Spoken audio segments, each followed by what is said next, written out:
Most people think setting a bigger financial goal automatically puts them closer to wealth. But sometimes the goal you chase hardest can quietly keep you financially stuck.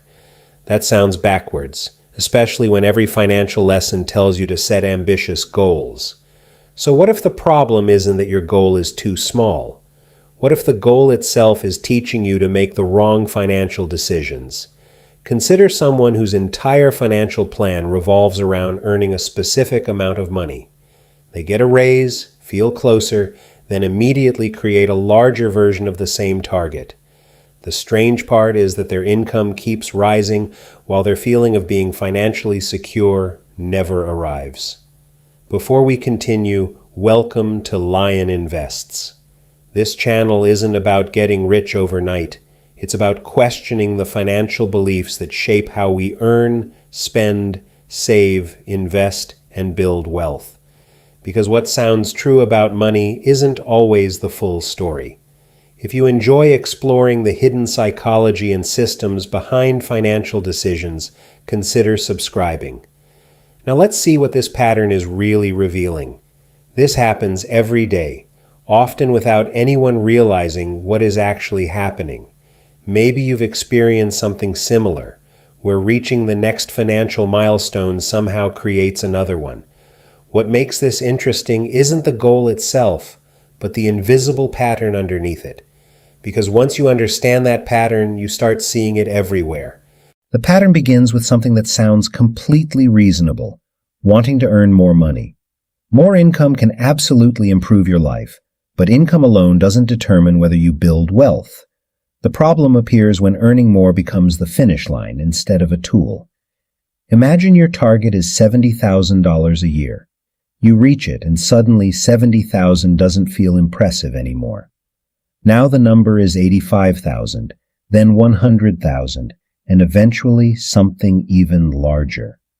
Nothing is wrong with wanting more, but something changes when the target keeps moving.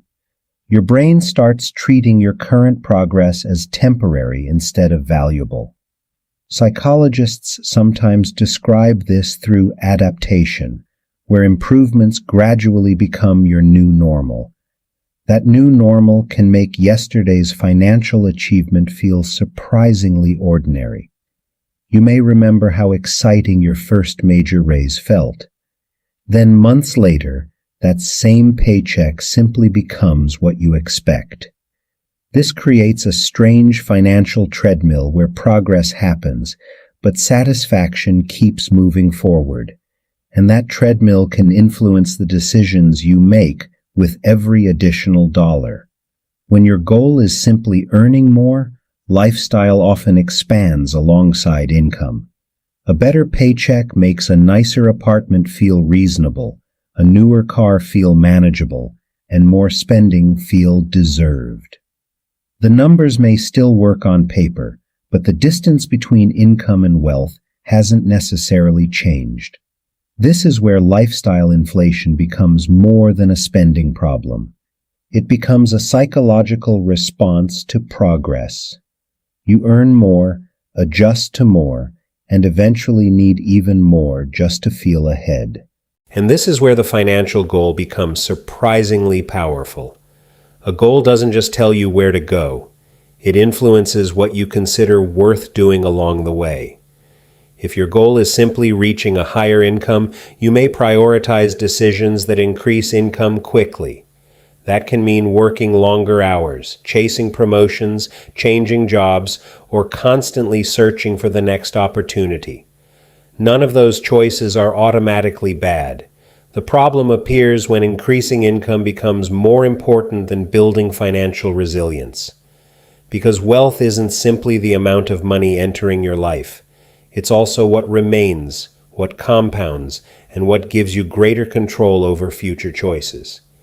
Imagine earning $100,000 while spending $95,000 every year. Now imagine earning $70,000 while spending $50,000 and consistently investing the difference. The larger paycheck looks impressive, but the second situation may create more financial flexibility over time. This is where simple mathematics exposes something psychology can hide. If you earn an extra $30,000 but lifestyle costs consume $28,000, your financial position barely changes. The raise feels significant because your income number increased, but your future may not have improved nearly as much as your brain believes. That's because humans naturally notice visible rewards more easily than invisible progress. A new car is visible. A growing investment account quietly working for 20 years is much harder to emotionally appreciate, so people can accidentally reward themselves for earning more while neglecting the less exciting process of becoming financially independent. And that difference is where the original financial goal starts working against you. The better question isn't, how much more can I earn? It's, how much more control does this extra income actually give me? That small change in wording creates a completely different financial strategy. Instead of measuring progress only through income, you begin measuring what your income allows you to keep and invest. You start noticing the gap between what you earn and what you truly need.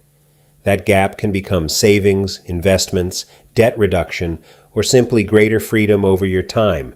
And suddenly earning more has a purpose beyond making the next number look bigger. This doesn't mean you should stop pursuing promotions, better jobs, or higher income. It means those things should serve a larger financial objective. Think about two people receiving the same $10,000 raise. One immediately increases spending because the new income feels permanent. The other keeps most of the lifestyle unchanged and directs the difference toward long-term assets. After 1 year, the difference might look small.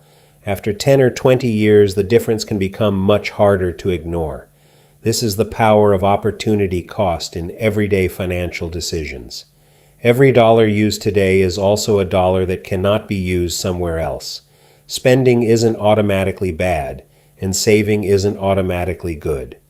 The important question is what each dollar is being asked to accomplish. When your financial goal becomes greater control rather than a bigger number, your decisions begin to change.